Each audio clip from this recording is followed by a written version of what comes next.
So don't forget you have the 2 screws underneath the door here. I'm gonna go ahead and set these out of the way.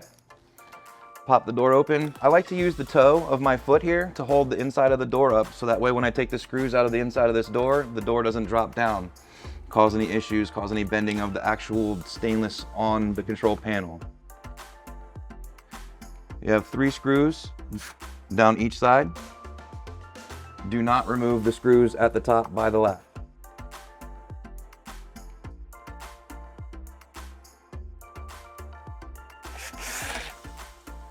Once you have all the screws out, you're gonna go ahead and close the door and get yourself in a better position. To make your lives a little bit easier, the vent on the bottom of this door here, you can actually pop off and slide off of the air channel and set this aside for later installation. Just remember, you have to reinstall this properly, or else the condensation inside the door will not recollect inside this tubing and deposit back inside the tub. You will have drips onto the floor. Now that we have this set aside, we can go ahead and remove the door. You're gonna wanna stand up, kinda get on a knee, get yourself into a decent position to where you can hold each side. This is all fresh cut stainless steel. Be very careful, don't slide your fingers across this. You're gonna wanna swing the door out towards you a little bit and start to lift as you swing this door out towards you, and it will unhook. You have 4 of these tabs, 2 on each side here, that you're gonna wanna release. Sometimes one side will come off without the other. Just make sure you pull off together simultaneously, so the door actually releases off of all the clips. Sometimes you will get hung up on one or more. Just don't get frustrated, and make sure you don't bend anything in this process. Now that you got yourself to this point, you can swing the door out towards you and unhook it off of all of the door,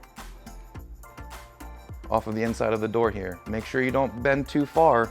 You don't want to bend these tabs. Now you have the door free. You have your power wire for your user interface. You can disconnect.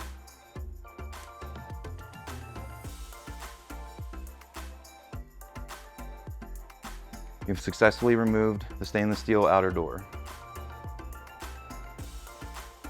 We're going to install the door on the top 4 hooks on top of the inner door here. And then we're going to come down to the bottom and we're going to clip on the vent that we took off earlier on the outside panel here. Once you have that clipped on, make sure your center support is in place and the stainless steel panel isn't moving. And you go ahead and reinstall the screws down the sides.